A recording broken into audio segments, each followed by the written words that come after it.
What I'm about to show you is some trials that we did. One was in 2020, and I didn't realise the significance of it at the time, but it's been the basis of how to successfully grow things down here on the sand dunes at Myalup.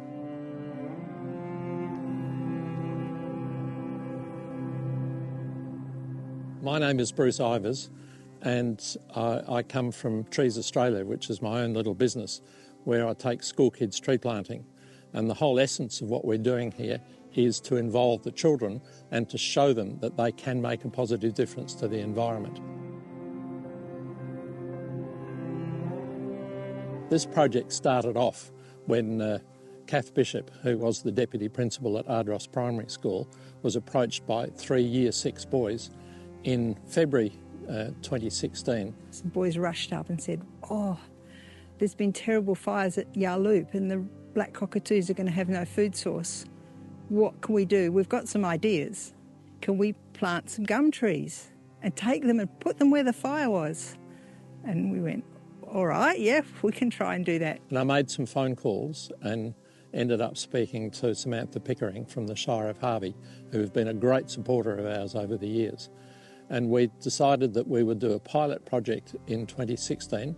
Which was great. But then having started planting trees, we realised that there were lots of opportunities for the kids to follow that on.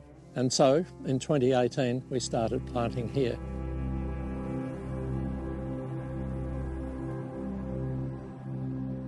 So the site we've got to here has trials from 2019 further up the hill, and the section in front of me is the 2020 trial. Now, what we did here was to plant seedlings and put tree guards around them. When the tree guards got to about 2 years old, they collapsed because they were made of cardboard, and you can see all the seedlings along here died, except where we found a seedling that was hidden behind or protected by another plant. Putting in cardboard guards doesn't work in this site, but if we could grow the protection, we could use nature to actually grow our guards. So we've got data going back to 2019 now, and it's got things with and without fertiliser, with 3 different kinds of covers. They always have the control, so they really understand what's going on. This area is the 2022 trial behind me. This edge row is the scavola with fertiliser, but we planted the fertiliser underneath the root system. And what it's done is to kill most of the plants. This is Ficcinia nodosa with the tablet planted next to the seedling at the time of planting. You know, they have that kid's instinct. When something's important, it has to be right. Apart from the time they forgot to put the fertiliser pellets in. But that was a good mistake. You know, that was actually a good mistake. There was a lot going on. There were kids going everywhere. Auriol was looking after them. I was trying to sort of keep the logistics all going. Kids had planted this row of seedlings without putting any fertiliser in with them. To make sure this we didn't waste this, what we did was to plant the fertiliser tablets alongside the seedling, about 100 mils out from it. Most of the seedlings are still there. So what you can see between the excellent growth up there and the patchy growth up this one is the difference that the fertiliser makes. I have never had anything on a trial site that has made this much difference in so short a time.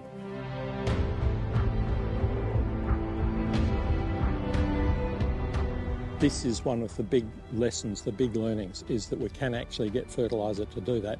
If we put this together, we can grow the seedlings in these very bare sands, and we can protect plants with these. Then this is the key to being successful on this site, to planting a biodiverse environment. The students feel empowered, and they feel empowered because they're out here doing things, and it becomes part of their nature rather than something they do on a one-off, because we do it across a period of time. So to get a trial really solid, that trial needs to be conducted over 5 or so years, and that's what we've been doing. And we've taken the information from the 2023 and 24 trials, and we're applying it to a site I call the North Hill, right up the north end, and it's working up there.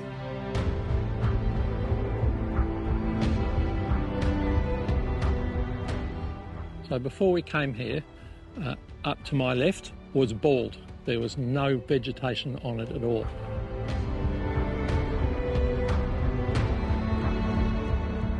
We chose the rush that you can see here, Ficcinia nodosa, or knotted club rush, as the coloniser species. But what we noticed almost within 12 months was that the plants that were here were slowing the wind speed down and the sand was dropping on the ground here, whereas before it was just an eroding site.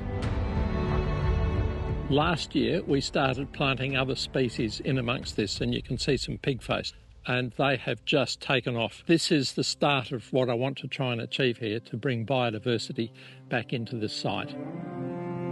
Without that data going forward, without it sending us forward, you may not have successful planting. No successful planting means it's a waste of time. So it's your data that informs and your data that leads us forward. This project has been my dream. I wanted to give kids the opportunity to be inspired that they can do something about the environment.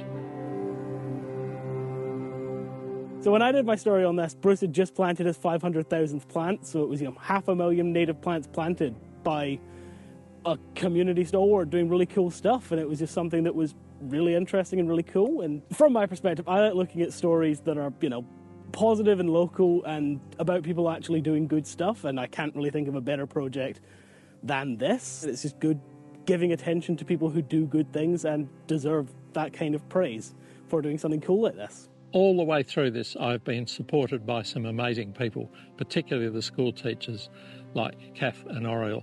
Along with me at Trees Australia, we've had a number of organisations who've supported us. Firstly, the Shire of Harvey, the Myalup Community Association, Ardross Primary School have been in on this project from the word go, and the Melville Rotary Club have been a big funder.